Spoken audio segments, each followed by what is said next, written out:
ഈ രാഹുൽ ഗാന്ധി ഉന്നയിച്ച ആരോപണങ്ങൾക്ക് കൃത്യമായി മറുപടി ഇലക്ഷൻ കമ്മീഷൻ നൽകുകയുണ്ടായി. പക്ഷേ എന്നിരുന്നാലും അതിനെ രാഹുൽ ഗാന്ധി വേറൊരു തരത്തിലാണ് അതിനെ നേരിട്ടത്.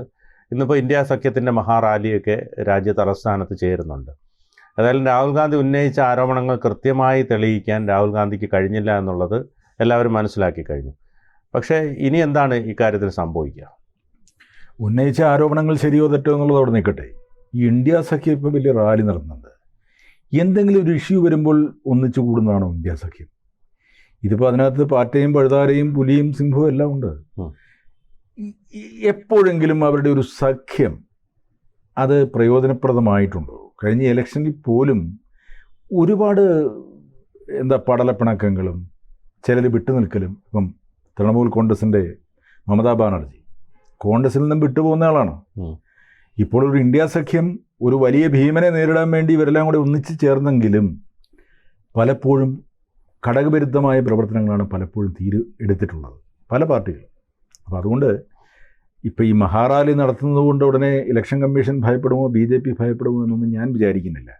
പിന്നെ പ്രതിപക്ഷം എന്നുള്ള നിലയ്ക്ക് ചില പ്രകടനങ്ങളും പ്രതിഷേധങ്ങളും ഒക്കെ വേണ്ടി വരും. അതിൻ്റെ ഭാഗമായിട്ട് കൂട്ടിയാൽ മതി.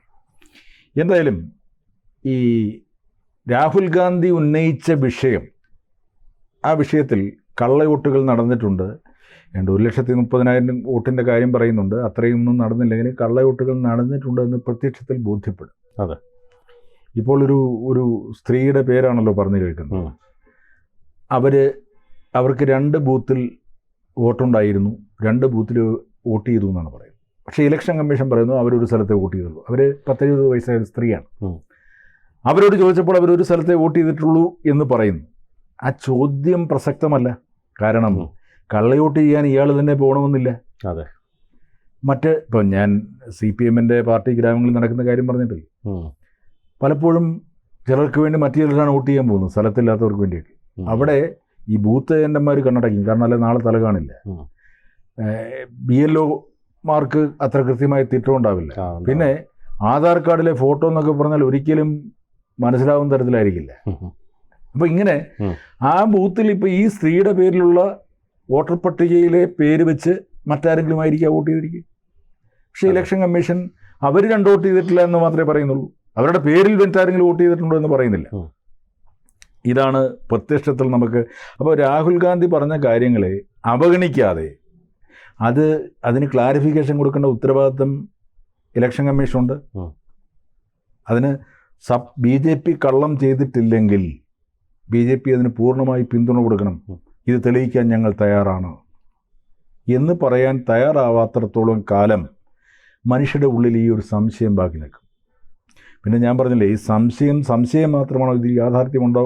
അല്ല, ഇതിലിപ്പോൾ സംഭവിക്കുന്ന പലപ്പോഴും രാഹുൽ ഗാന്ധി ഇത്തരത്തിലുള്ള പല ആരോപണങ്ങളും ഉന്നയിക്കുന്നു, പിന്നീട് ഒരു മുങ്ങുകയാണ്, പിന്നെ അതിൻ്റെ ഒരു ഫോളോ അപ്പ് ഉണ്ടാകത്തില്ല. അതാണ് രാഹുൽ ഗാന്ധിയുടെ ഏറ്റവും വലിയൊരു പ്രശ്നം. ഇത്രയും കാലമായിട്ടുള്ള പ്രശ്നം അത് തന്നെയായിരുന്നു. അതുകൊണ്ട് തന്നെയാണ് ഒരു ലീഡർഷിപ്പ് ക്വാളിറ്റി ഇല്ല രാഹുൽ ഗാന്ധിക്ക് എന്ന് പറയുന്നത്. ഒരു കാര്യത്തെ പിടിച്ചാൽ അത് തെളിയിക്കാൻ കഴിയണം. ഇനി അത് തെറ്റാണെങ്കിൽ എനിക്കെന്ത് തെറ്റ് പറ്റിയതാണെന്ന് സമ്മതിക്കണം. അത് രാഷ്ട്രീയക്കാരങ്ങനെ സമ്മതിക്കാറില്ല. അത് പോട്ടെ. ഇത് ശരിയാണെന്ന് തെളിയിക്കാതെ എന്തെങ്കിലും തരത്തിലുള്ള പാളിച്ച സംഭവിച്ചു തോന്നിയാൽ പിന്നെ അതിൽ നിന്നും സ്കിപ്പ് ചെയ്തു പോവുക എന്ന് പറയുന്നതാണ് രാഹുൽ ഗാന്ധിയുടെ ഒരു കുഴപ്പം. ഇപ്പോൾ ഈ ഇന്ത്യ സഖ്യത്തെ ഒന്നിച്ച് നിർത്തിക്കൊണ്ട് ഇതിനൊരു ലീഡർഷിപ്പ് ക്വാളിറ്റി എന്ന് പറയുന്നൊരു കാര്യമുണ്ട്. ഇപ്പോൾ UDF പല രാഷ്ട്രീയ പാർട്ടികൾ ചേരുന്നതാണ് UDF. അതിനെ ഒറ്റക്കെട്ടായി കൊണ്ടുപോകേണ്ടത് UDF കൺവീനറും അതിൻ്റെ നേതൃത്വത്തിൻ്റെ ഒരു ഉത്തരവാദിത്വമുണ്ട്. ഇന്ത്യ സഖ്യത്തെ കൊണ്ടുപോകേണ്ടത് ഇപ്പം 80 വയസ്സ് കഴിഞ്ഞ ഖാർഗെയേക്കാൾ രാഹുൽ ഗാന്ധിയാണ് ഇവരെയെല്ലാം ഒന്നിച്ചു കൊണ്ടുപോകേണ്ടത്.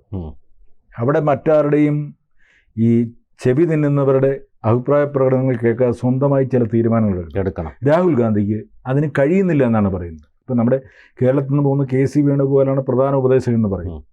അപ്പം KC വേണുഗോപാൽ അദ്ദേഹത്തിൻ്റെ വ്യക്തി താല്പര്യങ്ങൾക്ക് വേണ്ടി പല കാര്യങ്ങളും ചെയ്യുമേ. അപ്പം അല്ലെങ്കിൽ ഉപദേശക ഒരു സംഘം വേണം. അങ്ങനെ ഉപദേശക സംഘം ഉണ്ടെങ്കിൽ പല വിഭാഗത്തിൽ നിന്നും വന്നവരുണ്ടെങ്കിൽ പലരുടെ അഭിപ്രായം കേട്ടിട്ട് അതിനെ ക്രോഡീകരിച്ചുകൊണ്ട് ഏതാണ് ശരി അത് നമുക്കൊരു തീരുമാനം എടുക്കണം. ലീഡർഷിപ്പ് എന്ന് പറയുന്നത്, ലീഡർഷിപ്പ് ക്വാളിറ്റി എന്ന് പറയുന്നത് അതാണ്. പറയുന്നത് തെറ്റോ ശരിയോ ഉണ്ടെന്ന് കണ്ടെത്തുകയും അതെ. ശരിയുണ്ടെങ്കിൽ അതിനെ സ്വീകരിക്കുകയും തെറ്റുണ്ടെങ്കിൽ അതിനെ തള്ളിക്കളയും, അത് തെറ്റാണെന്ന് അവരെ പറഞ്ഞ് മനസ്സിലാക്കുകയും ഇത് ഒരാളൊരു തെറ്റ് പറഞ്ഞു, ഒരു തെറ്റ് ചെയ്തു, ഞാൻ എങ്ങനെ ഇത് പറയും എന്ന് വിചാരിക്കുന്നിടത്താണ് കുഴപ്പം. ഇപ്പം ഞാൻ ഈ കേരളത്തിൽ ഇതിനെ സംബന്ധിച്ചിടത്തോളം യു ഡി എഫിൽ ഇപ്പോൾ കോൺഗ്രസിൽ പാലോട് രവി പറഞ്ഞതിൻ്റെ കാര്യത്തിൽ പാലോട് രവിയെ DCC പ്രസിഡന്റ് സ്ഥാനത്ത് മാറ്റി, അതെ, അതിന് ഫോൺ ചോർത്തിക്കൊടുത്തെന്ന് പറഞ്ഞ ആളെ പാർട്ടിയിൽ നിന്നും പുറത്താക്കി. ഇതൊക്കെ നല്ല കാര്യം തന്നെയാണ്. പാർട്ടിക്കൊരു അച്ചടക്ക സ്വഭാവം വേണമെങ്കിൽ ഇതുപോലുള്ള ചില തീരുമാനങ്ങൾ എടുക്കേണ്ടി വരും. അതിന് ആരുടെയും മുഖം വാടുന്നത് നോക്കിയിട്ട് കാര്യമില്ല. എങ്കിലേ ഒരു രാഷ്ട്രീയ പാർട്ടിക്ക് നിൽക്കാൻ പറ്റുള്ളൂ. ഇപ്പം CPM-ൻ്റെ അടിസ്ഥാന സ്വഭാവം എന്താണ്? പാർട്ടിക്ക് വിരുദ്ധമായി പ്രവർത്തിക്കുന്നവരെ അവിടുന്ന് പുറത്താക്കി കളയും. തീർച്ചയായിട്ടും. ഇപ്പം MV രാഘവൻ പാർട്ടിയുടെ തിളങ്ങുന്ന നക്ഷത്രമായി നിന്നപ്പോഴാണ് പാർട്ടിയിൽ നിന്ന് പുറത്താക്കി. KR ഗൗരിയമ്മ പാർട്ടിയിൽ നിന്നും പുറത്താക്കി. TP ചന്ദ്രശേഖരൻ പാർട്ടിയിൽ നിന്നും സ്വയം പുറത്തു പോയി, വേറെ പാർട്ടി ഉണ്ട്, പക്ഷേ ഇല്ലാതാക്കി. അപ്പോൾ ഇല്ലാതാക്കിയത് CPM-ൻ്റെ പ്രവർത്തകർ തന്നെയാണ് എന്നുള്ളത് ഉറപ്പാണ്. അതിൽ പിണറായി വിജയന് പങ്കുണ്ടോ അല്ലെങ്കിൽ മറ്റേത് നേതാക്കന്മാർക്കാണ് പങ്ക് എന്ന് പറയുന്നത് കോടതി തീരുമാനിക്കേണ്ടതാണ്, അല്ലെങ്കിൽ അത് നമ്മൾ അതിന് അഭിപ്രായം പറയേണ്ട. പക്ഷേ CPM-ൻ്റെ ഈ ഒരു സ്വഭാവ വിശേഷത ഉണ്ടല്ലോ, അതായത് പാർട്ടി നേതൃത്വത്തെ അംഗീകരിച്ചും ഒരു പരിധിവരെ ഭയപ്പെട്ട് നിൽക്കുക. ഇപ്പോൾ ആ ഭയപ്പാട് കൂടിയിരിക്കുന്നു. പണ്ട് EMS-ഉം ഒക്കെ ഉണ്ടായിരുന്ന കാലത്ത് ഉൾപാർട്ടി ജനാധിപത്യം ഉണ്ടായിരുന്നു. പാർട്ടിയുടെ ഘടകങ്ങളിൽ പാർട്ടിയുടെ കുഴപ്പങ്ങൾ പറയാമായിരുന്നു. ഇപ്പോൾ അതും പറ്റില്ല. അത് പറഞ്ഞാൽ കൃത്യമായി നേതാവിൻ്റെ ചെവിയിലെത്തിയാൽ, വലിയ നേതാവിൻ്റെ ചെവിയിലെത്തിയാൽ അയാൾക്ക് നടപടി ഉണ്ടാവും. അയാളെ നടപടി പരസ്യമായിട്ടായിരിക്കില്ല എടുക്കുന്നത്. പരസ്യമായി ചില ശാസനകളൊക്കെ കൊടുക്കാറുണ്ട് ചില കാര്യങ്ങൾ. അതല്ല, അയാളെ ചവിട്ടി താഴ്ത്തിക്കളയും. അങ്ങനെ ചവിട്ടി താഴ്ത്തിപ്പെട്ട ഒരുപാട് പേര് നമുക്ക് തന്നെ അറിയാമല്ലോ CPM. എന്നാൽ കോൺഗ്രസ്സിൽ അങ്ങനെയല്ല. കോൺഗ്രസ്സിൽ ആൾക്കൂട്ട പാർട്ടിയാണ്. ആർക്കും അഭിപ്രായം പറയാം, ആരെയും ചീത്ത വിളിക്കാം. അതുകൊണ്ട് തന്നെയാണ് പലരും ഗ്രൂപ്പ് ഉണ്ടാക്കി അങ്ങോട്ടും ഇങ്ങോട്ടും ചെളിവാരി എറിയുന്നു. അവർക്കൊന്നും നടപടികൾ വരുന്നില്ല. ഇപ്പോൾ പക്ഷേ സുധാകരൻ വന്നതിന് ശേഷം കേരളത്തിൽ അതിനൊരു ചെറിയ മാറ്റമുണ്ടായിരുന്നു. സുധാകരൻ ചാർജ് എടുത്തപ്പോൾ തന്നെ പറഞ്ഞാൽ ഇതൊരു സെമി കേഡർ സ്വഭാവം കൊണ്ടുവരുന്നതാണ്. അതൊന്നും സുധാകരന് സാധിച്ചില്ല.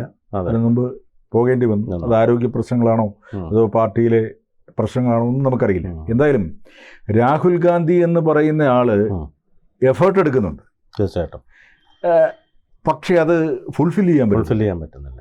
അതാണ് ഫോളോ അപ്പ് ചെയ്യാൻ പറ്റുന്നില്ല. ഇതിനൊരു ഫോളോ അപ്പ് നടത്തി അതിനെവിടം വരെ എത്തി. എനിക്ക് ആ കാര്യത്തിൽ കേരളത്തിൽ ഞാൻ പറയുകയാണെങ്കിൽ രമേശ് ചെന്നിത്തല പ്രതിപക്ഷ നേതാവായിരിക്കും ഫോളോ അപ്പ് നടത്തിയ ഒരു വിഷയത്തെ പൊതുമധ്യത്തിൽ കൊണ്ടുവരുമായിരുന്നു. ആ മിടുക്ക് വേണം നേതൃത്വത്തിലിരിക്കുന്നവർ. അതുകൊണ്ട് ഇന്ത്യ സഖ്യത്തിൻ്റെ നേതാവായിട്ട് രാഹുൽ ഗാന്ധി പ്രവർത്തിക്കട്ടെ, പക്ഷേ ഒളിച്ചോടരുത്. എല്ലാത്തിനും മുമ്പിൽ തന്നെ ഉണ്ടാവണം.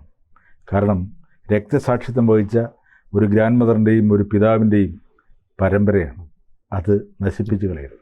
കൂടുതൽ വാർത്തകളും വിശേഷങ്ങളും നിങ്ങളിലേക്ക് എത്താൻ ABC മലയാളം സബ്സ്ക്രൈബ് ചെയ്യുക, ബെൽ ബട്ടണും അമർത്തുക.